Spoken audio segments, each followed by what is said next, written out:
5-minute #1 blog in the universe, man. Today we got a very special guest, platinum super producer, Scorp Dezel. How's it going, man? It's good, man. It's good.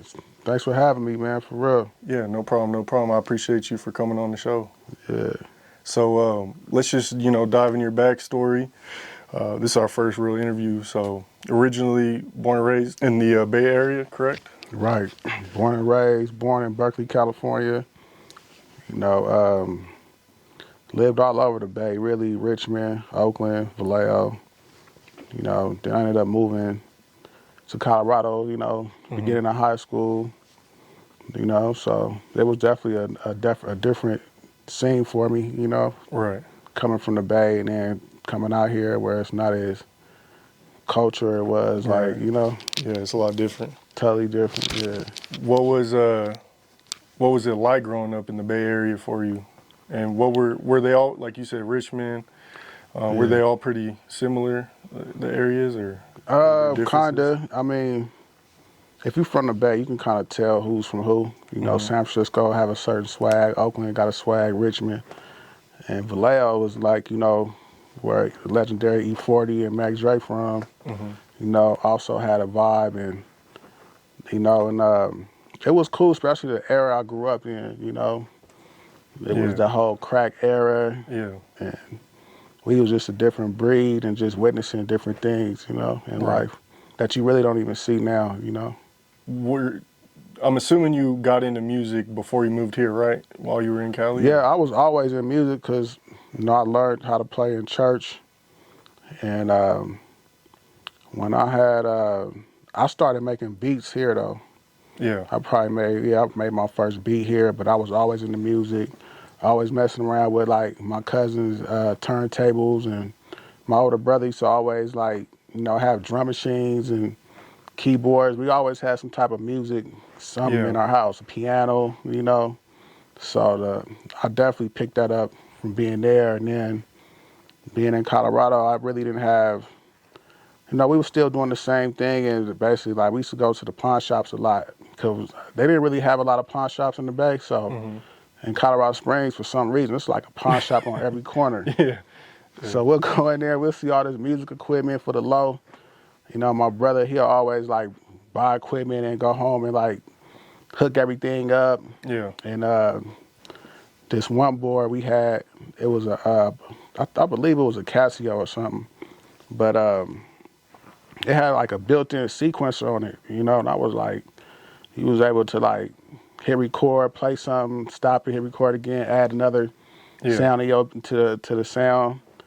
And, like, shit, I was able to, like, create a beat, and the first time I did that, it was like, I was like, man, like, I just, what I'm saying? Like, just came up on something that's, like, just amazing, and me and my brother and cousins will always, because, like, when we first moved out here, next like, my cousins from the Bay start coming, and then, so we'll always be together, but then we'll have, like, different contests, who can make the freshest beat.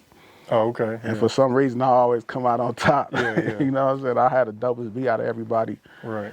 But it was cool, though. That was, like, my first introduction to making tracks, Okay. Now, I know you said when you came up in the Bay, E40, Mac Dre, were those, some of the artists you were listening to, or who were you listening to? Yeah, definitely, because before I came to Colorado, I was living in Vallejo, California. I was going to Vallejo Junior. At that time, that's when E40 and Mac Dre, when they was really, like, taking off, and they had the underground scene on lock, and we used to be banging, like, Mr. Flamboyant and Mac Dre, Young Black Brother, and I was also, like, my best friend, his name is Jesse, he's like from the Crest, and so he the one that put me on to Mac Dre, because he was like his cousin was like Mac Dre's best friend, they used to be with each other everywhere. So he'd, like, come to school with these Mac Dre tapes, and it was just like, it was a crazy movement, man, like, around that time. So, I experienced a lot, around that era that like, also stuck with me through the years. Right, okay. Now, what ended up leading into you moving to the Springs? Like, what about the Springs? Why not somewhere else? Like, why the Springs? Man, I didn't have no control over that. Like, So my mom, man, she just wanted a whole new life, and shoot, I hated leaving. You know what I'm Yeah. saying? It was just like where are we going? Like Colorado, what's that? Yeah. Yeah. And it was a culture shock for me though. We got here, didn't know nobody. Right. I'm seeing mountains and shit. Like I'm going to school. Like I was going to school up north, and I'm around people that wasn't like me and stuff like that. Right. And it was crazy though, cause one time, like we used to go to like the Citadel Mall, and we'll see like more black people around, whatever. But one time I had met a friend in ninth grade. His name was Jason Gaulden, and he invited me to a track meet at Walson High. So I ended up going to the track meet or whatever, and I noticed I seen a lot of like black people around. I was like, I started people they was like into music and doing talent shows. He kind of introduced me to that side of town because it's not segregated in Colorado Springs, but like all the like the hood stuff and the culture shit is kind of like on the south. That's where everybody at. Like, you know what I'm saying? And I came in, I was up north. Oh, okay. So I wasn't really up on all the tough stuff they had going on, but it was cool though. What was some of like the hard parts of dealing with that culture shock, and like, what was it like when you did finally realize like, oh, okay, there is some culture out here? I mean, it was cool. South? I still wasn't from here because like, being from the Bay, everybody living in the Bay, they from the Bay. So when I got to Colorado, I realized you got people from Dallas, Texas, you got people from the East Coast. It's a military town, so you got people from overseas, it's everywhere. So, every now and then you might come across somebody that's from the Bay or from California, and we can kind of relate a little better, but it was cool though. Like, I mean, at first I didn't like it, but I'm kind of glad it kind of happened because it kind of expanded my my horizon basically, and opened up doors and different things.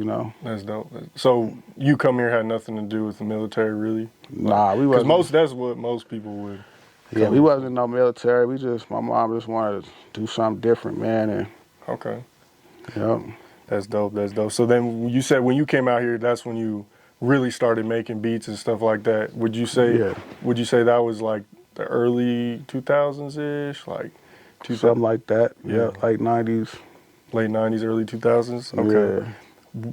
And you said you were going to pawn shops, finding music equipment. What was the hip-hop scene like in the Springs at that time? And were you tapping into Denver at that point, or were you just really focused on the Springs? I didn't know nobody from Denver. So they had a little hip-hop scene. Like I said, they did talent shows, and there was this group out there called the Dark Side, who we used to how can I say this? So basically, one of my cousins that moved from the Bay, she moved to Colorado, and she started messing with some people that was from Colorado Springs, and this one dude she knew, Big G, he basically was like funded like the money for like the Dark Side project.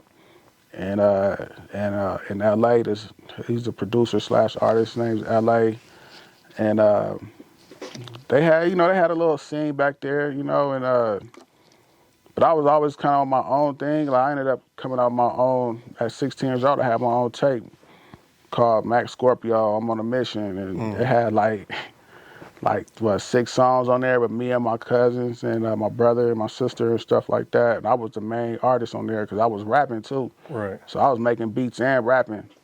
So people in the Springs, they couldn't understand, like how this 16-year-old got his own tape. Like, I used to go to the clubs and I'll be on the dance floor holding my tapes up.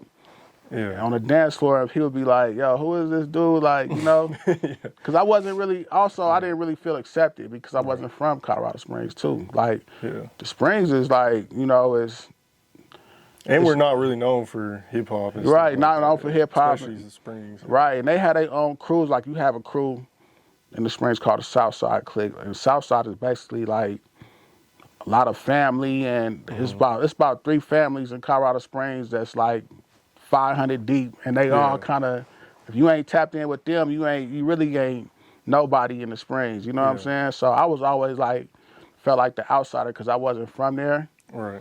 But also, back to what I was saying with G, man, he ended up seeing one of my tapes at my cousin's house. He was like, yo, I want to meet up with Scorp.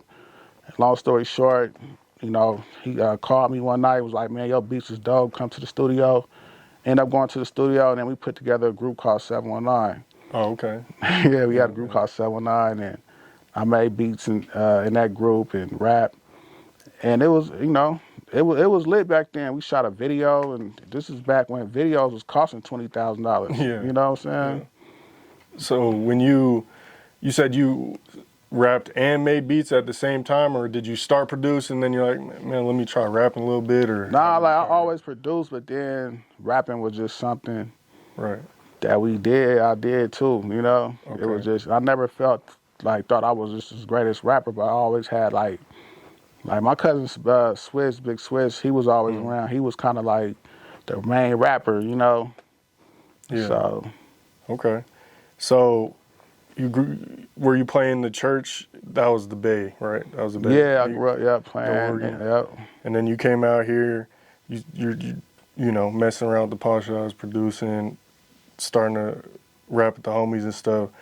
When would you say was like the moment where you were really serious now, and it went from just having fun and messing around with the homies to like, okay, like I'm really going to build a career out of this. You know what I'm saying? What was that moment? I would say it was probably like, oh man, my story's so long, bro. Yeah. My shit long. Like, I would say, okay, so when I got out of high school, I was like, 17, 18. And I started, my friend I was rapping with named, we used to call him Smooth. And his brother-in-law basically lived in New York, so he heard our music and flew us to New York. I was in New York 18 years old, first time. Like in Harlem, you know what I'm saying? Super up. So that was kind of like the first time that I felt like, yo, I'm really doing this. I need to really make some moves versus just being a local rapper or a local producer, Right. And at that time, that's when, the Bad Boy era was going crazy. I was able to like go to Bad Boy, hang out over there and stuff like that, and just like literally be in Harlem, walking down the street and seeing artists and shit that I kind of grew up off of, Yeah, that's crazy. But that was the first time I felt like, okay, I'm gonna make some moves, but still though, like, I don't know, bro, there's different layers in my career. Right. You know what I'm saying? I got different layers because, for you to do it for so long, you gotta reinvent yourself sometime. You gotta switch up your circles, Right. Okay. Now, what high school did you go to in the spring? I went to Doherty. Okay. Did you end up graduating? Did you get a... Yep, I graduated. Okay.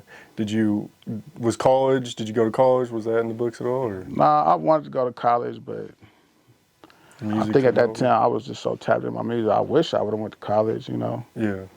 Music just took over though? Really? Yeah, it just took over.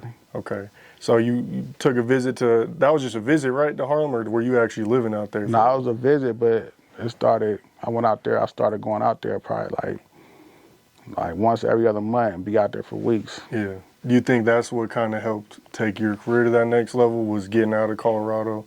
Yeah, experience it, because the local vibe I had, also I had the Colorado Cowboys and stuff like that. We was doing the thing like independently out the trunk. And around the Cowboy era, that's when when artists from Denver started to recognize us, and I started coming here, Oh, okay. Like I was basically the first producer / rapper, whatever, to kind of like start coming to Denver from Colorado Springs and bridge the gap. Yeah. Because before then, it wasn't, Colorado Springs artists couldn't come to Denver, vice versa. Denver couldn't go to Colorado Springs. Like, what was that? What do you think that was just like a...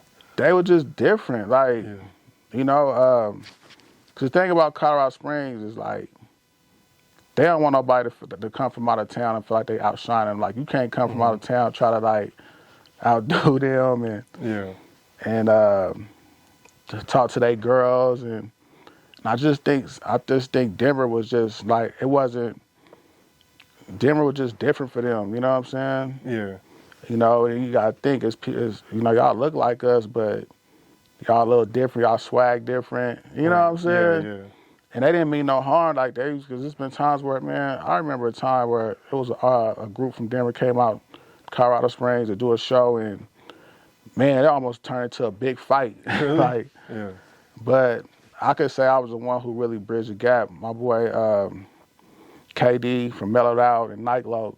Yeah. Yeah, because when we did the Cowboys album, you know, we went back to the Bay Area to do that, you know, and I ended up getting, you know, like Selsky, fucking San Quinn, the Mob Right. Figures. I had all these popping Bay Area artists on my project, on the Cowboy project. So a lot of artists in Denver kind of, you know, when it comes to like the music, the Bay Area culture is heavy, you know what I'm saying, Right. in Denver. So a lot of artists, you know, like Nightlow reached out to us, and we tapped in real good with him. We started coming out here doing shows and started meeting up with, like, you know, DJ K-Tones and Young Doe and everybody, you know what I'm saying? They always showed us love, and vice versa. When they come to the Springs, it was good, you know? Yeah. Real quick on that fight, do you know like the backstory behind that or anything, or was it just because one group was from Denver and the other was from Springs? It was just like like I a say, little hidden animosity type deal. Yeah, it wasn't like, because to be honest with you, the group then, I really don't even remember who the group was. It was just, I just remember the show. And I mean, that's just how Colorado Springs is anyway, though. Anybody, like, it's a big military town. You like, Right. even the military, like, we used to get into it with the military guys, you know what I'm saying? The GIs. And, Yeah. because they come there, you know, they got cars, they taking the girls, and you know what I'm saying? And it's just like, it's a small town mentality. So instead of like embracing it and being cool, the first thing they gonna look at is like, oh, they trying to take this from us, or so they gonna take a defense to it. You know what I'm saying? Right. Yeah. So. Okay, that makes sense. So what was? I mean, your credit list is deep. You know what I'm saying? Thank you, bro. Lil Wayne, Joyner Lucas, XXX, Jason Derulo, E40, Too Short, Yo Gotti, French Montana, Sway Lee, Akon, 2 Chainz, Chris Brown, Jeremiah, to name a decent amount of them. But you look back at some of your older catalog. I see Jay Stone in there. Excuse me if I pronounce his name wrong. Who were like some of the biggest cosigns or people you worked with when you were first, you know, I guess kicking your foot in the industry and stuff like that? I would say my biggest. Putting your foot in the door. Well, one of my biggest, and at the time, was probably like Young Buck. Okay. Cause Buck was, you know, he was signed to 50 G Unit, and when he started beefing with G Unit, he did a diss track, right? Yeah. And he dissed G Unit on one of my beats. Oh, really? Yeah, so What that song was is crazy. that? So, what song is that? So It was called TOS, Okay. Terminate on Sight. Is it like out on all platforms, or is it one of those things you got to go on YouTube? I think it's on YouTube, but like it was crazy because I was at work one day and like this dude came to me, he was like, "Scorp, nigga, you gonna Young Buck rap to your beat?" Yeah. I'm like, "What, for real?" And it was crazy because, see, that's a whole nother thing, bro. Like, I knew Buck years before because when I was younger, I was on tour with Cash Money and Rough Riders. That's a whole nother So story. you tapped in with the Hot Boys? Yeah, I was tapped in with the Hot Boys, like, young. Like, I used to be on tour doing promos for them. And, Like, were you like rapping on tour with them? Were you? Nah, I was on the promo team, and my boy out of Atlanta, his name Casper, he used to have these accounts with different labels, and Casper was actually the one who broke High Juvenile record in Atlanta with Greg Street. Damn. So he was tight with Baby and Cash Money. Like, he been around with Cash Money for years. So when I first got to Atlanta, I was on a promo team. I used to go from clubs to clubs, paying out flyers and shit, and then they ended up taking us on tour. You know, so I met Lil Wayne when he was like 15 years old, like, Damn. young, and Manny Fresh. So that's dope to hear. Like, that's like a full circle moment. It's like, yeah, you look at all these credits now, but in the beginning, like you said, you was on the promo team, the marketing team. Like, Yeah, I looked really at it like this is a way I can get my beats popping. You know what I'm saying? It actually opened up the doors. But so Buck, so we had a client named Totally Independent out of Nashville, and then the owner was cool with Baby, so Baby let them open up for the Hot Boys on the tour. So we went on tour to do promo runs, and me and Buck got tight. I got pictures still of me and Young Buck when we was younger, like, we looking like the Hot Boys. We got the soldier rags, we got the white tees, and you know what I'm saying? So I always knew who Buck was, you know? Right. Okay.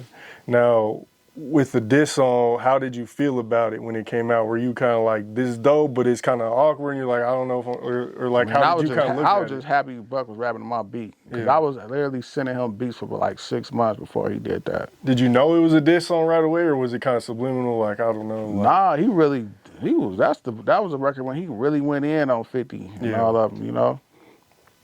You know, that was crazy. And then me and him got real tight.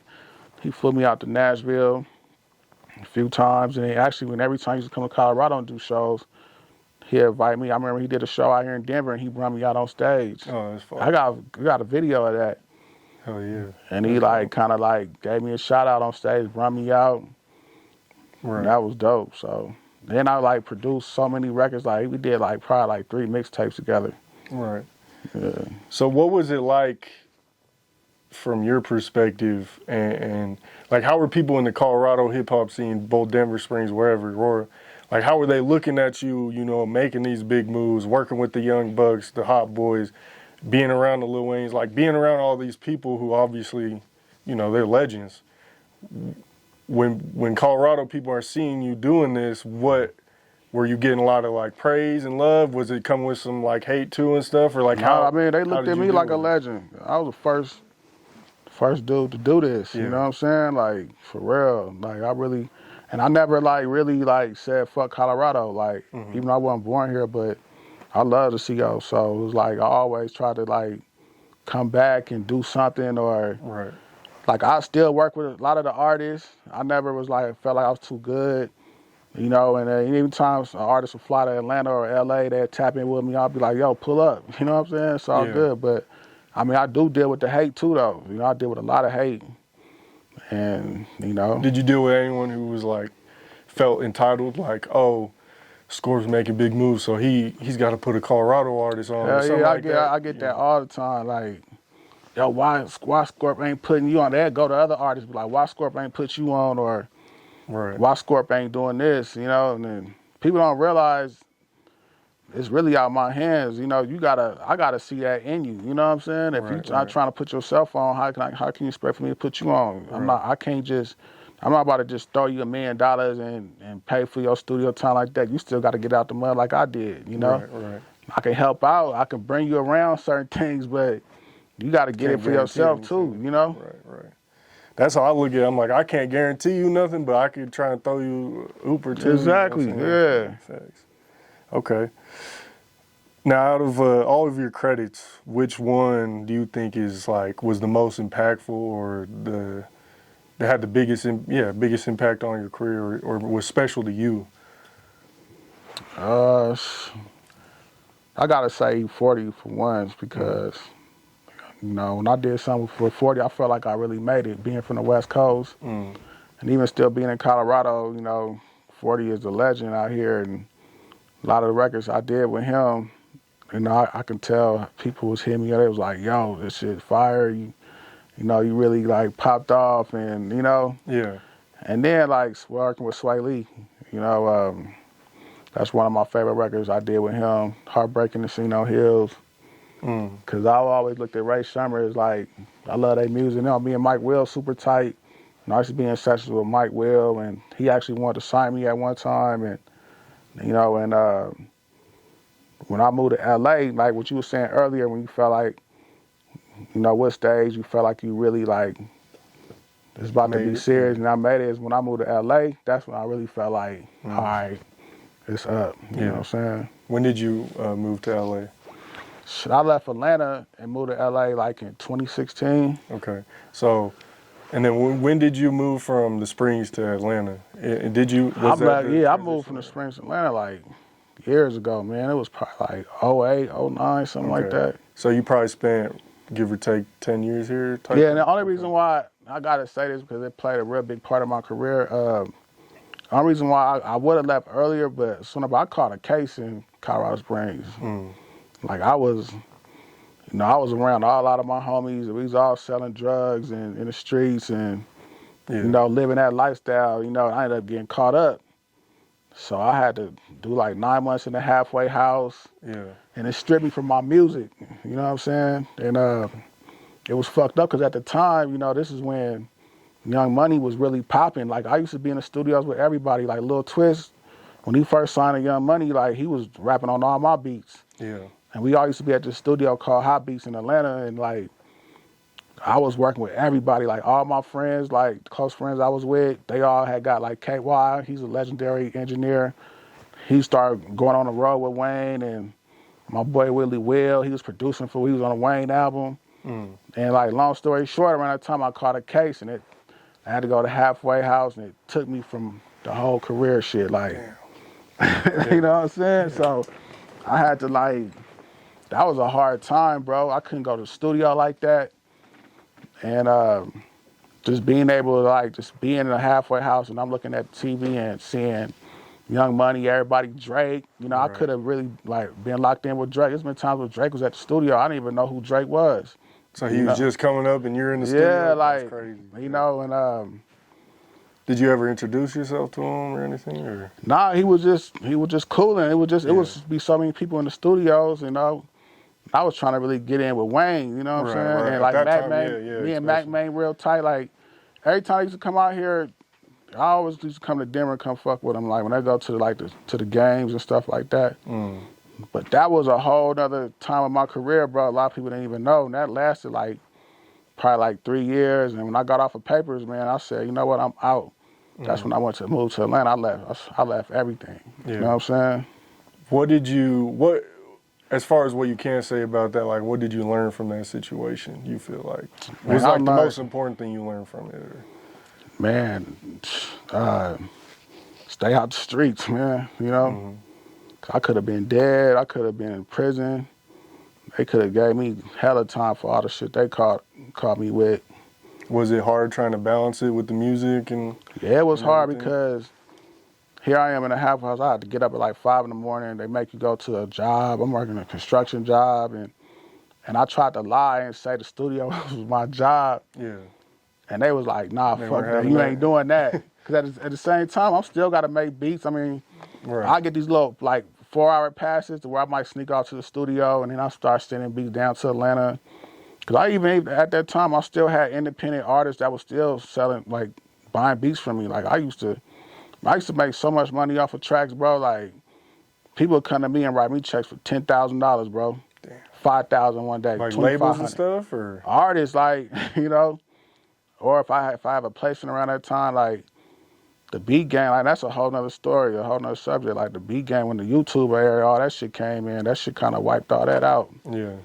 Before the YouTube and stuff, like was it similar to like the music videos where like you used to have to pay $20K for a music video, and now there's so many you gotta think like, bro, you gotta think like around that era, around that time, like, you know, you got a lot of these, you got a rush of young producers coming up, and these niggas are selling beats for $50 when we used to selling beats for $1,500, $2,500. Right. You know, and YouTube, you can go to YouTube and just download tracks, any type of beat you want. You can just download. Like a lot of the artists, they don't want to spend money anyway. So they would say, okay, I'd rather just get a beat from such and such, even though it may not sound that good, but eventually it started sounding good, and kind of like people stopped even, you know, buying beats from me, basically. I still sell beats, but it's not like how I used to be. I ain't gonna front. Yeah. But I had to switch up, though. I had to switch up my game plan. Like, so around that time, that's when I started, like, working with writers, and I started building songs. Instead of having to show on the beat, I'm showing the whole song now, like, with the lyrics, hook on it, you know, and it just had to switch my grind, you know? So was it more expensive, you know, outside of just YouTube being here and stuff? Was it because, like, people had to put a lot of money into buying the equipment at that time, and, like, it costs a lot of money to, you know, CDs or, you know, MP3s, like, just a whole different time period? Was yeah, because, like, you got to think, man, it wasn't that much access to producers who wasn't really, you know, popping like that. Like, I remember I used to come to Denver and make $4,000 or $5,000 on the weekend and work with a few artists, and, you know, but then it's like now, there's producers everywhere in Denver. Like, why would they call to get a Scorp beat when they can call this dude and spend $50 and get 2 beats, or spend $100 when my independent price would probably be, and I'll still show love, but even the love, but I can't just sell myself short either, you know what I'm saying? Right. You know, but like, yeah. So how were you able to re-evolve and like, what were, I guess some of the, like you said earlier there was layers. How were you able to re-evolve and remarket yourself, rebrand yourself? Because, you know, Well, you've I feel seen like, the changes in the industry, I'm sure. yeah, like, I mean, at the end of the day, I just feel like I'm a good producer. Can't nobody fuck with me at the end of the day. This is what I do. And I know I'm the shit. You know, I'll be humble sometimes, but sometimes You got pop it too. I got to pop my shit. So having good product too, you know, people, they'll get the money from somewhere, you know. And like I said too, I started working with a lot of writers. I started doing different things. And like I said, I ended up moving to LA and I connected with Molly Mall, and you know what I'm saying? That was when I did that. That was history. That was another layer, you know?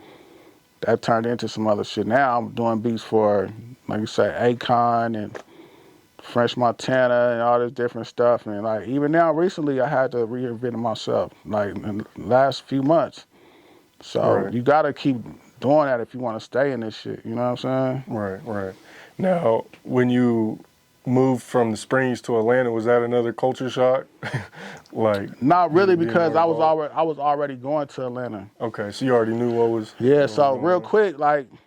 So, like, my mom moved me out here to Colorado. When I turned, like, 18, 19, she ended up moving to South Carolina. And she was down there while I was still in Colorado. But at the time, Colorado was just so wild. Like the Springs is wild. Like, niggas be getting popped, all kind of shit going on. And I was just like, you know what? The Springs is too much for me right now. Let me just move out to South Carolina. I ended up eventually coming back, but I moved out to South Carolina. Long story short, I was in a record store, and I see these two dudes with the Cash Money posters and Juvenile, and I stepped to them and was like, yo, man, I'm from the West. I make beats. I see y'all connected with Cash Money. You know, I want y'all to check out my tracks. And they was like, all right, send me your beats. You know what I'm saying? I ended up sending them the tracks. They lived in Atlanta. They called me back and was like, yo, these beats is fire, man. When can you come to Atlanta? And I went to Atlanta like that weekend. The first time I went to the A, and that's when I tapped into just the whole Atlanta scene. So I was already going to Atlanta, about 10 years before I even decided to move there. I already knew people. People knew who I was, and it wasn't nothing for me to just move there and be good, you know? Right. Real quick side question, like, did you ever meet Future in Atlanta or work with Future? Hell yeah. Let me tell a quick story about Future. Like, I met Future first through Chubby Baby one time. This is when he was kind of still signed with Rocco, and I went to, like, I was at the at the same damn time. I was at that video shoot. Oh, really? Yeah, and then I was going in. Cause like, are you in the video? Like, if I... No, I was just there. Just at the shoot? Okay. Yeah, it was hella people out there. That shit was a movie, but I remember I had a session at this one studio. When I walked in, Future walked out, and I was like, what up, Future? Like, this is Scorp Dezel. He was like, yeah, I know who you is. He was like, nigga, I got a song I did to one of your beats. Oh, really? For Ashanti. That's dope. So I was like, okay, cool. He's like, come to the studio when your session done. So I'm in the session. I'm like, fuck that. I'm gonna go to the Future studio. Yeah. So I ended up going over there to Red Zone, walking there. Just around the time he was dating Sierra. And fucking, for some reason, he could not find his record, bro. Like, I was there till about 3 in the morning. You know, he was working on other stuff too, though, but he couldn't find his session. So, you know, and shit, that was the last time I really fucked with him. And then, like, over the years, I just seen him in Miami a few months, well, like about a year ago. And I got his math and shit like that. And I actually had his number. Like, he gave me his direct number. Yeah. But to this day, bro, I regret not going hard enough for Future, bro. I felt like if I would have went hard enough, I could have really been locked in with Pluto. You know what I'm saying? Right. And it's still not too late, but I do got a record with him, too. You feel me? That's dope. Yeah. Especially, I mean, at that time, like, obviously he was already bubbling and going crazy, but now he's one of the biggest artists in the world. Yeah. I seen him at Body Tap and, not Body Tap, what's the name of that? Booby Trap. I seen him at Booby Trap in Miami. And I started just sending him beats, man. Sometimes as artists, you just gotta just keep loading them up. It's beautiful. Right. You'll be surprised. They gonna hop on one of them beats. Right. Okay. And then, so you moved from Atlanta to LA. Yeah. What was that move like? And do you feel like it was beneficial to live in all these different cities across the U.S. and like that helped your network grow so much and like be able to have these credits and stuff like that? Facts, because Atlanta is really what made me, dog, straight up. Like, I love Atlanta forever, you know. Even when I moved to L.A., a lot of the people were saying, oh, that's Scorp Dezel, we from Atlanta. So, you know, Atlanta always known for having dope-ass beats and dope music, so that kind of helped me out, too. You know, and then being from the Bay helped me out a lot, you know what I'm saying? You know, Colorado is cool, you know, I love the CO, but the CO, as far as like in the industry, people don't really know nothing about Colorado. Right. You know what I'm saying? And I still be like, yeah, I'm from the CO, but like, showing love and stuff. yeah, but like, Atlanta really like gave me the game, you know? Now, in a real quick side note too, earlier when you said the Springs was crazy, when you first came out here, like were you surprised when you seen that it was crazy? Because I'm assuming, just from what I hear, like people on the outside looking in, they think Colorado is just mountains and you know, which it is, but like was it kind of a shock to you to see that stuff like that did happen out here? Oh yeah, it was a shock. Like, it used to be going down. You gotta think, like, Colorado Springs had so many gangs. Cause it's already like a melting pot. So you got Bloods and Crips, you got Vice Lords, you got motherfucking GDs, folk corner hustlers, you got all kind of shit. Then you also got the SA gangs and we're close to Mexico. yeah, so it was always stuff going down. I had close people get killed, all that, you know what I'm saying? I got close friends doing real time, you know what I'm saying? I swear my phone probably goes off every day from somebody from jail, you know, calling me and checking up on me. But like, nah, Springs is with the smoke, and Denver for sure. Right. Yeah. No, yeah, just people always like, you know, when they're not from here, they always try to like act like nothing is happening, but it's like, nah. Yeah. It's a big city like everyone else, but like you said, when it comes to music and the hip hop, it's definitely a lot of lack when it comes to infrastructure and stuff like that. Okay, so you moved to LA. I know it sounds like my shit is just all over the place, but that's how that shit was, so for real. Now, when you live in all these cities and you make all these connections, but you're a producer, right? So did you ever feel like maybe, and obviously you're more than that, but like, did you ever feel like maybe still kind of overlooked or slept on because like, yeah, I have all these relationships and stuff like that, but people may not know me as well as a Future or, you know, a Sway Lee because, you know, I'm I feel like I'm overslept on a lot because thing about it too, that people don't really talk about and see, like when I be in Atlanta and be in like LA, like don't nobody know where I'm from. You know what I'm saying? Like I'm not connected to this, you know, a certain type of clique or a certain type of person that, you know, where I came from, or oh, that's Scorp, that's such and such nephew. Like my people's from the Bay Area. You know what I'm saying? So, and even in Colorado, I'm not connected to nobody. So it's like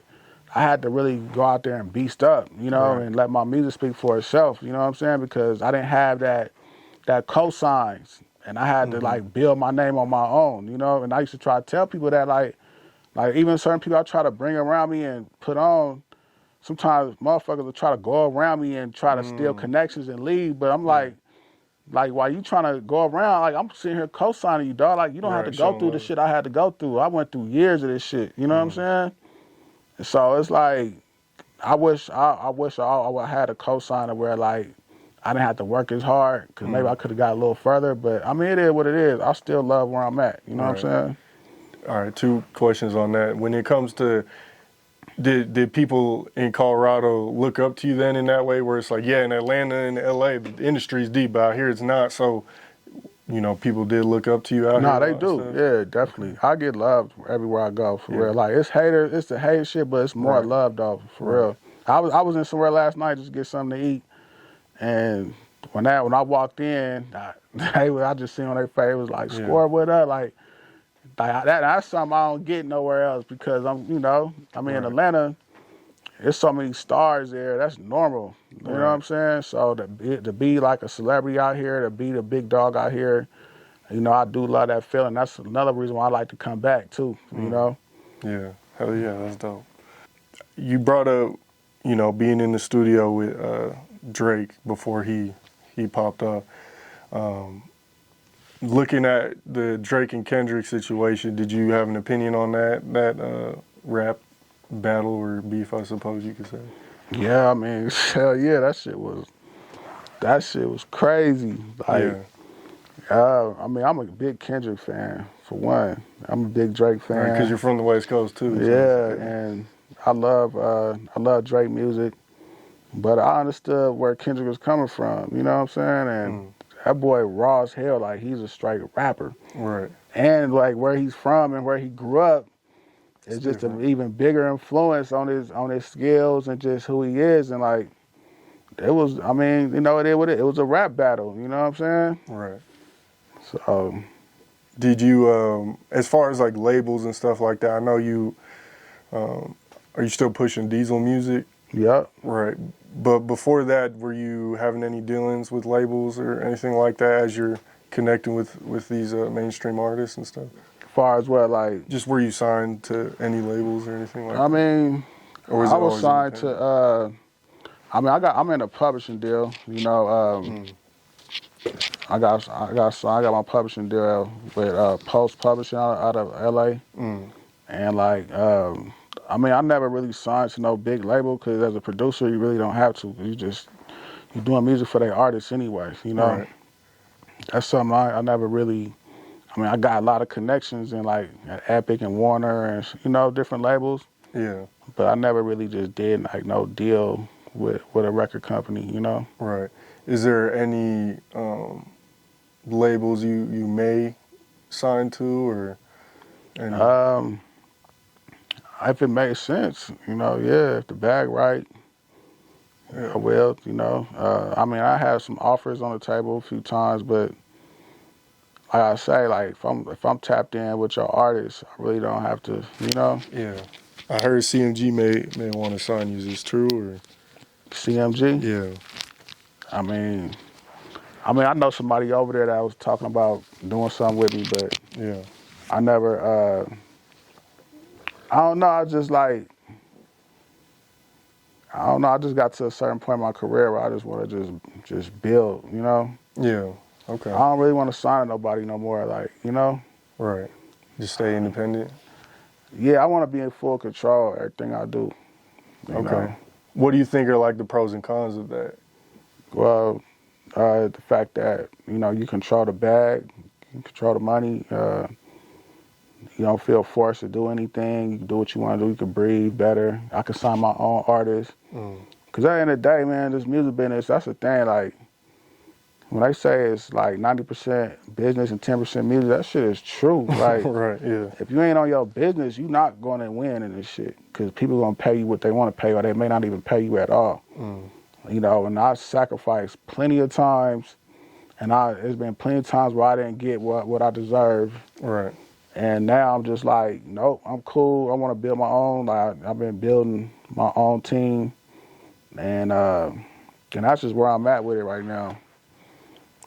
When you say that you've shown a lot of love and you have learned from a lot of those situations where, like, you feel like you weren't paid what you deserve, or, you know, how did that affect you and how did you learn from that? Because I feel like everyone kind of has, anyone who's making moves in the music industry, you kind of have to, like, learn and go through stuff like that. Well, yeah, because the way it's set up, you can't come into this game thinking you're going to get everything, you know. Right. You got to pay your dues, and depends who you got, who hands is in the pot. The more hands, the more bigger the name is, the less you going to eat, you know. So, and I got family, man. I got kids. I got real responsibilities, grown man shit. So it's like, I can't, when you taking money from me, you taking money from my kids' mouth. You know what I'm saying? Right. So it's like, okay, now I'm the, you know, I'm the head of the household, and it's like, I got to make sure all the paper come in right, and it's on time, it's business. Can't having all this extra stuff going on, people taking money from you, and cause I ain't gonna lie, it happens to the best of us. I done got ripped off at times, you know what I'm saying? Yeah. but I had to regroup and learn the business side of things too. How do you deal with like the favor things? Like, for example, I feel like sometimes someone might do something for me in the industry, and then they'll come around and ask me to do something, and I'm like, damn, I feel like I got to because they looked out. You know what I'm saying? Like, how do you kind of deal with that? You gotta watch it, man. You gotta know who you dealing with. Cause if somebody do something for you, they gonna stand on that. They gonna keep coming back. Hey, man, I'm the one who did this for you, man. I need this. I need half of this publishing. I need this. I need that. And they ain't gonna stop till they get it. You know? Yeah. Okay. So I know you said that you focused on other business things within the industry outside of producing as you have gone further in your career. You brought up writing and like, I guess, just working on different parts of creating songs and stuff. Like, how does that work in the music industry? How do you get your credits and like be able to get your percents and stuff like that? How does that? I know it's probably tough to break that all down in it. I mean, like I said, just being in full control. I mean, just having the experience over the years. I've been moving like a executive for years without even thinking like it. Just like even when I was young, and I was in my teenage years, I was putting together albums together and connecting different people, and then like, you know, it's been multiple times where I got help people get these big publishing deals, or I'm walking people into different opportunities, and I'm doing this, doing that. I'm literally changing people's lives right in front of me, and then there's been times where I do something, they just disappear, or they act like I didn't have nothing to do with their career, you know? Right. So I started saying, you know what, from here on out, I gotta be in full control, and I gotta make sure my paperwork is right. If I help you, you know, I need to make sure, because they always say, oh yeah, I'm gonna look out for you, I'm gonna do this, I'm gonna do that. Man, they get in a position, get on, they act like they never even knew you. Right. So now it's like, I'm not doing nothing for nobody if they're not signed to me. If we don't have an agreement, I'm not putting you in position no more. That's how I gotta be, you know? That's real. Yeah. Okay. Now you've done and or are planning work in Nigeria as well? You want to talk about that a little bit? Yeah, I mean, definitely, you know, my dad's Nigerian. So I always had, you know, the culture, being a part of the culture since I was younger. And, like, I've been working on Afrobeat vibes for the last few years. Like, even on French Montana album, there's a track called Out of Your Mind featuring Sway Lee and Chris Brown that I produced. And it has, like, a Afrobeat reggaeton vibe, you know? So I always do that work on those type of beats. And, like I tell people, a lot of the times, the tracks that I do that's different is really what gets me into bigger situations. Yeah. You know, and I got a Afrobeat artist, TK Vibes, that's about to be coming out. I'm working with another Afrobeat artist, Jaya, that's fire. You know, so I got I got my hands in a lot of plays over there. Right. And I was just out in Africa, and I'm thinking about putting together a writing camp sometime next year in Lagos. You know, so yeah, that's something I'm always, you know, like I said before, man, evolving and. I'm also getting into country music. I just did a country record with one of the like country music legends. I don't want to say now, but it's already done. Okay. And I've been going out to Nashville a lot. You know, That's just dope. Reinvent myself, man. This is what I do. Like, you know, it's fun. Right. You said you spent some time in Africa. What was that like? Oh man, it was lovely. It was my first time going. Real culture shock, just seeing everything, seeing you know, the culture, man. I loved it. It definitely inspired me, and it definitely changed me too. Like when I came back home, I think different now just by going to Africa, you know. Yeah. Okay. And then I'm not sure if you've heard of EME. He's from Bello, dope Nigerian artist out here. He's been going crazy. Yeah, they've been telling me about him. Yeah, he's dope. Yeah. And then you said Nashville. I think I seen you doing like a camp out there, right? I did a writing camp out there 2 months ago, man. It was legendary, dog. Like, I really just changed the game with that camp, you know? Hell yeah. Because that just turned into so many different opportunities and plays, and like even now, like I was just in Nashville last week. Like I might be even moving out there for a while, you know? It's just open up a lot of doors. There's no like gatekeeping in Nashville. Right. It's a community, you know, and if you connect with the right people and they let you in, you in. Right. You know, so I'm definitely putting together another camp out there, and You got I'm the loving camp it. coming out here too, right? Yep, I got This may or may not be out by time, but All right, either yeah. way, though, it's good to talk. Yeah, no, definitely. I got the producer camp coming here to Denver, and it's just like another way of me giving back. Yeah. And it's more than just a camp; it's a producer experience, and that's what I really should have named it, because I want producers to experience what it's like to be a platinum producer, and I want them to gain the knowledge and knowing how to work with writers and just knowing the business when it comes to music management, music publishing. So that's why I'm doing that, because, you know, I'm kind of like a teacher too, though. I like to teach and tell people my experience, stuff like that. And if I can just spark one person, man, that would be great. And like what I realized lately too, man, like, you know, helping other people, it helps me. You know what I'm saying? And I love doing that. You know, so I can't wait for that. Yeah, definitely a good opportunity for any Denver artist, whether this is out or not by then. Even if the event's over, like tap in, because I'm sure you're going to be doing more camps. Yeah, I'm going to definitely do another one out here in like 6 months. Right. So, yeah, definitely great opportunity for anyone out in Colorado who wants to learn about the industry, get involved with the industry, especially producers and stuff like that. You know, this is a good time to invest in yourself and really. And that's what it's about, like investing in your career. They're the producers I want to help. You know. Right. People who they don't take it serious. Paying a few $100, whatever, to invest. That's gonna separate the real from the fake. Right. You know, like the ones that invested and take their time to, just like a girl in my camp, man, that came to Nashville, she spent $750 to come to my camp. You know, when she got there, she worked and she ended up getting a placement off top. Right. Yeah, exactly. Like the network alone will be worth the investment. Right. Get that on the back end. Yeah, for real. Yeah. Who is what's your Colorado hip hop Mount Rushmore? And it don't have to just be artists or producers, DJ, like anyone involved with the Colorado music industry. Like, who's your four? My four? Dang, that's hard. Not including yourself. I'm gonna just assume you'd already be on that. But Mount Rushmore, it could be artists or anything. Yeah, anyone who just involved with music, the music industry out here. I'm gonna say Big John for sure. DJ Frankie. Let me see. I'm gonna say Trev, because Trev definitely, you know what I'm saying, he pushed the line out here. Right, he's still going too. Still going. Who else? I don't know, man.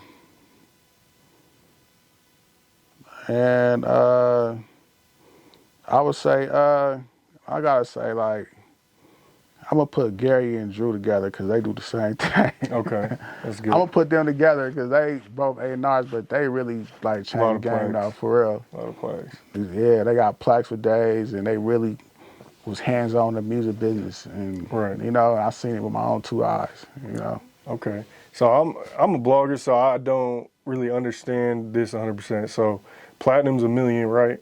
Yes. And then gold is $500,000? Yes. Is there a silver too, or is that? Nah, it's a diamond though. Diamond's what, like 10? 10 million. Okay. Yeah. So what are your numbers as far as that goes? Like how many gold, platinum, and do you have a diamond? Or? Nah, I wish I had a diamond. I got, I think altogether I got like 8 plaques. Okay. I got like 3 platinum, and like the rest is gold. 5 gold. That's still dope though. Yeah. Even especially coming out here, I can't really think. Man, of I thought else. I wasn't gonna never see a plaque, man. Like when I first got my first plaque was Ray Sherman on their album. It felt good, bro. That first, they always say once you get one, they gonna keep coming. That's what's been happening. Hell yeah, that's dope. Real quick, just for like my own, just because I want to ask and know, like, I would like to do that with artists at some point. I know I'm involved with blogs, but I be seeing like sometimes, like I think Bootleg Kev has some plaques. Like I be seeing other platforms have plaques. I haven't really got to that level yet, but I'm like curious, like how does a blog or a platform how do you get a plaque? Do you have to be involved with like marketing, or is that? I mean, DJs get plaques. I mean, if you was a part of that record and you felt like you really, you can get a plaque for that. Okay. Yeah, as a blogger, yeah, because you probably blogged the artist when they wasn't popping, but then they was on your blog site, and now the world knows who they are. That's a big impact on the artist. So yeah. So if, like, for example, a Colorado artist that I've been pushing for a while breaks, Yeah, then it that's definitely should give you a play. Yeah. Okay. I'm gonna get you one though, bro. Don't trip. We gonna work something out. That's dope. Yeah, I want For real. That'd be dope. Okay. Given the fact that you've been in the industry and you've seen how it works in a lot of different ways, what do you think Colorado needs to get to that next level? And what are we missing? Like, is it a lack of infrastructure? Like, what do you think it is? Shit, man. I think it's a few things, you know. I think I told somebody at one time, like, you gotta be real with yourself too, and you gotta know if this is what you want to do. When I was growing up making beats, man, I knew I was the beat maker. I was gonna be this producer. Even though I rap, I didn't still push the rap shit though. Like I was really, cause I knew producing was me. But we just gotta be real, bro. Like I feel like people need to come together. Like say, okay, let's say there's one artist that's hot, right? Everybody in the city like really rocking with him. Everybody need to get behind that one artist and push him. Right. Not all these other. Like then you got the business got to be right, or you got to have the investors because it takes money. So investors, it need to be about 3 or 4 investors getting in, pushing this one artist. You know, and the music got to be good. You got to listen to what the streets is saying. If the streets is fucking with it, that's what you need to be pushing, you know? I mean, I just think now it's just too many artists, bro. Right, so many, yeah. Like, how can you even focus on one? Every time you look up, it's another artist, and it's just like who is that guy? When I was coming up, you know, even in Atlanta, my boy told me about Future before Future was Future, you know what I'm saying? Right. But you gotta get behind that artist and really like make it happen, then go out of town and show a presence, you know? You know, because a lot of times there'd be all these different events going on, and you want people to be like, yo, who is that? Who is them? Oh, that's them cats from Denver. They from Colorado. They making moves. That's the first thing people gonna say. When they say that, that's when you know you got them, you know? But all this, people just dropping some, they not really going hard, and you know, and then definitely social media makes it easier, but man, people got to get behind each other, bro, and really push the ones who's really popping to open up the doors for everybody, you know? Right. Who are like some of the artists over the years that you've believed in or that you've seen in Colorado that are like, okay, they got it, they just need the right support behind them, or you know what I'm saying? Like, have there been any artists that you're like, man, like, they really got something, it's just, you know. Yeah, I've seen a few. I remember one time I went to this award show out here, and I seen, this was years ago, it was Eastside Jewy. He had a song called Chalupa or something like that. Man, when I seen the crowd go crazy over there, I was like, yo, this is it. You know what I'm saying? Like, any executive or label would have seen that, they would have signed Eastside Jewy right then and there. So, you got to ask yourself, okay, well, how can I make people in LA or New York or Atlanta go crazy over it and have an impact like I have in Denver? You know what I'm saying? So I felt like with him, he should have took that show on the road, or, you know, because the record was already popping. You know what I'm saying? Right. So, like, another artist, I feel like AP. I think AP is dope. Yeah. I like, because I've been watching AP lately, like, you know, he could definitely rap. Right. But I was just thinking, like, because my just A&R brain sometimes go, I was going to call him and be like, yo, bro, you need to do a record and a video with Simba. I don't know why. Yeah. You know what I'm saying? But, like, people need to see you outside of your own market. Right. Because if somebody, you know, from the base see AP on a record with Simba, they're going to automatically be like, oh, who is AP? This nigga dope. He can you know what I'm saying? Like, and you always got to have that A&R person on your side that knows how to market your music. You can't just put it out. It gotta be strategic. Right. Every play I do is strategic. You know what I'm saying? Right. I could be doing something out here strategic, but really, I'm really trying to get the effects and trying to get attention from somebody in LA. You know, it's strategic plays, man. Every play gotta be strategic, man. There's a few artists I feel like that was dope that can really go crazy. You know. Has there been any moments that you felt that like stand out to you as far as Colorado hip hop? Yeah, I mean, yeah, I felt like when the cannabis movement came here, man, Oh yeah, I feel like that people turned dropped to the ball. At the time I was doing Yeah. this, I used to do this compilation album every year called Cushion Melodies, right? Because what inspired me to do it was the cannabis shit. I seen all these people come from all over the world and coming to Colorado. These people ain't never been here. So I'm telling people, all the artists, like, look, as soon as these people leave the airport, we need to have posters on a highway or somewhere Right. with our faces and our names on it so they know when they come to Colorado, our music is a soundtrack for this shit. Right. So I started getting all the artists on there, and after the years, I noticed like people started, like I did it for everybody, you know, and they kind of it made it look like it was just, they stopped pushing it and they look at it like, oh, that's a Scorp thing, you know what I'm saying? I ain't fucking with it, that's some Scorp shit, like. But really, I was doing a Cushion Melodies to really brand us, our sound, Right. with this cannabis Colorado shit, and I feel like everybody dropped the ball on it. Yeah. You know what I'm saying? The population went crazy. So we Bro, it was crazy at that time, man. So that was a big moment, man. And that's another thing with branding yourself with the culture, man. What's here? Like in LA, you got the Bloods and Crips. You know, the Bloods and Crips, it's more to it than just banging with them. That shit political. Right. You know, it's politics. You know what I'm saying? So they hands is in everything moving in LA. Corporate, whatever. You know what I'm saying? Right. And you can't go there unless you really tapped in and you really, you know, you locked in with some people and shit like that. But that's their culture. Even the Bay Area the same way. Atlanta low key the same way. You go to any market, bro, like they tapped into what they got going on in that city. And when it comes to the weed shit, we really should have had this shit on lock. Everybody should have been shooting videos in dispensaries and holding up all these really branches. ran with that, yeah. Yeah, for real. Yeah. Like, for real, and I'm still saying the same thing I said years ago when this shit first popped off. We need to be showing the mountains more. Right. You know what I'm saying?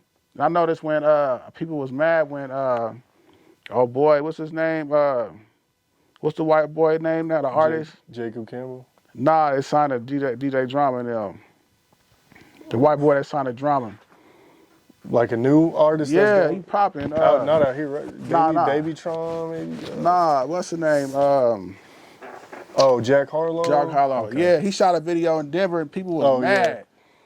Oh, how he out here? He ain't got nobody in there. He's showing the mountains. He's showing what an artist should be showing. You feel me? That's from here. Yeah, I would think Jack Harlow's from the way that video was, but you can't get mad at him. He just understood what he was trying to accomplish. He understood the marketing aspect of it. You know, and I just think that we missing that, bro. We don't have we got A&Rs like Drew and, you know, and Greg and shit, but at the same time, where's the real A&Rs on these artist labels? Or everybody should have somebody that's being strategic and making plays to get their career out there. Right. Fuck just doing a song, dropping it, going to do a show, send it to a few. Nah, bro, your plays got to be strategic. You know what I'm saying? For real. All in all, what I'm gathering from that is you need to get the out of here. That too. Like, in a way, you gotta be connected. You know, if you can't, and push the Denver shit out here. Yeah. And I noticed I'm gonna tell you another thing about Colorado artists. When they do go to LA or Atlanta, they get intimidated because they not known out there like they are out here. You know, and I feel like, who cares? If you believe in your talent, you gonna get known regardless. Right. You know what I'm saying? That's real. I like that advice. DJ K-Tone recently got a $350,000 grant from the Colorado Health Foundation for, quote, empowerment through music and wellness comprehensive community initiatives. What are your thoughts on that? Nah, that's fire. Congrats to K-Tone on that. You know, again, you know what? My bad too, bro. K-Tone should have been on that route. Mount Rushmore, yeah. Because I've been me and K-Tone in politicking for years, and we've been in different markets.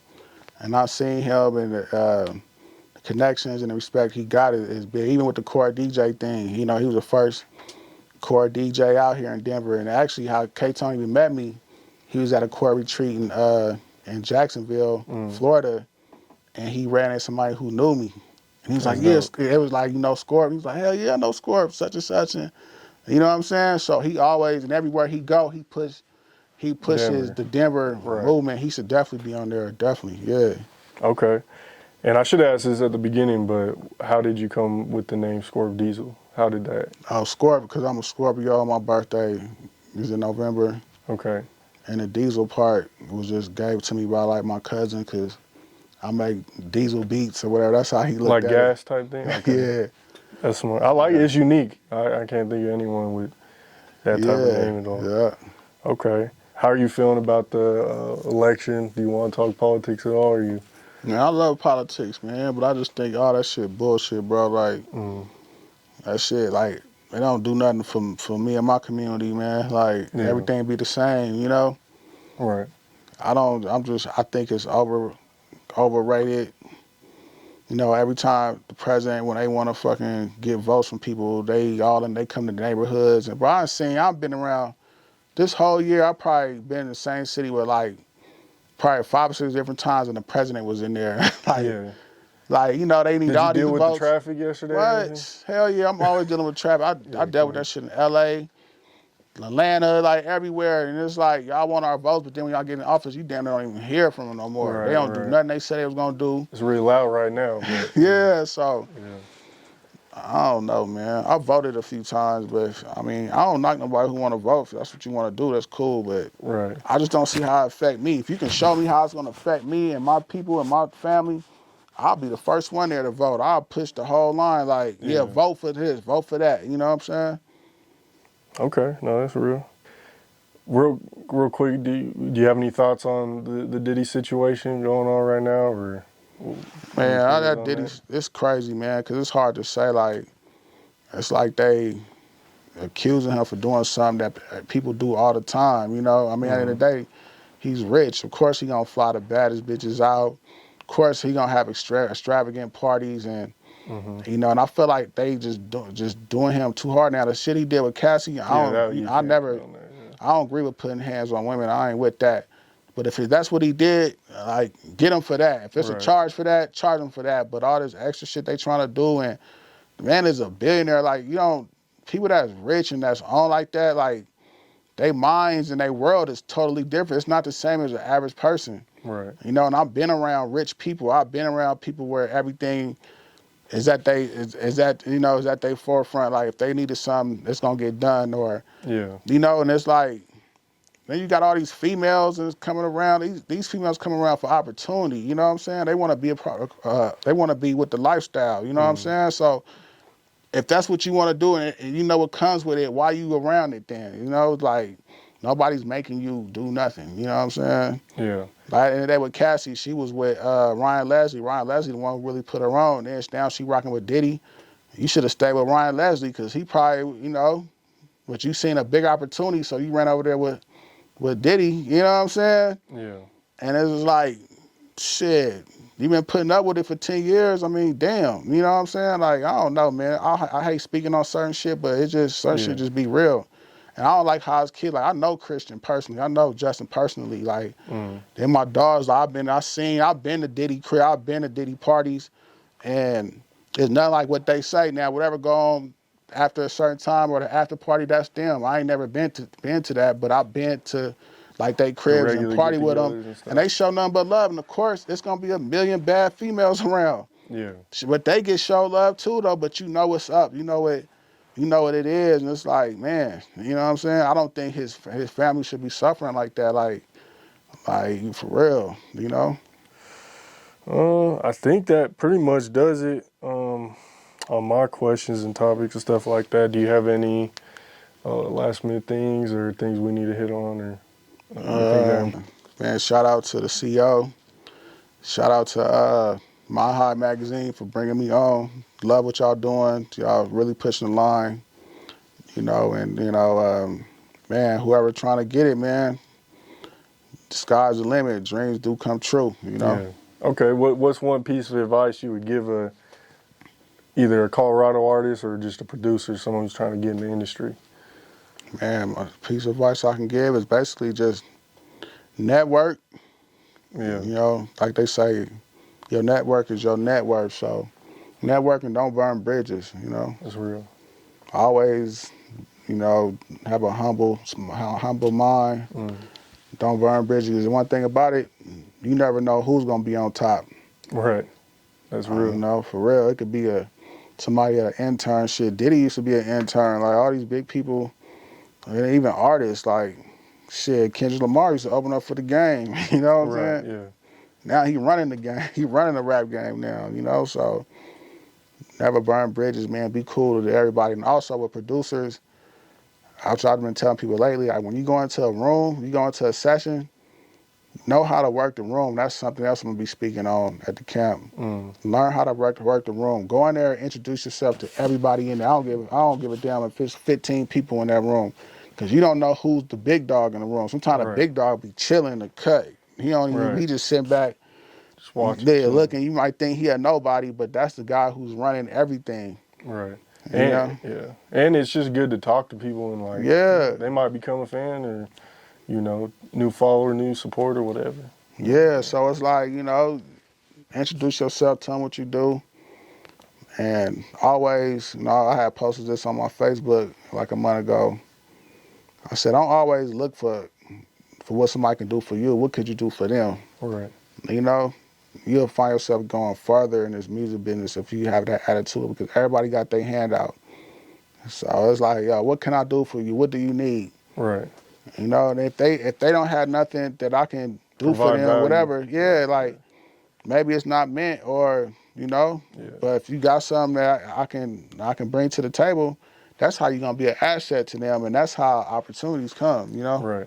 It's just like, people always send me their music to post, and it's like, I went through that stage, you know what I'm saying? Like, of posting everyone for free, but I've worked up to this point, and it's like, if it's dope, I'll check it out. Maybe, you know, maybe it get posted, but it's like, just people just be, like you said, they be expecting it. It's like, provide value. Like, hey, man, look, I got this song, and it's got this dope art. Like, you know, just make it make sense, I feel like. Right. I feel like a lot of value. Yeah, I feel like people will take a no in that situation. They'll take it the wrong way and be like, oh, he's hating on me. It's like, no, it's got to make sense. You cannot get in your feelings about this music. If I was getting my feelings, I would have gave up years ago. Right.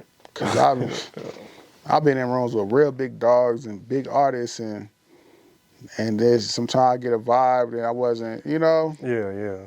Or I might go through beats and the artist be like, go pull the other producer up or play, we got some beats.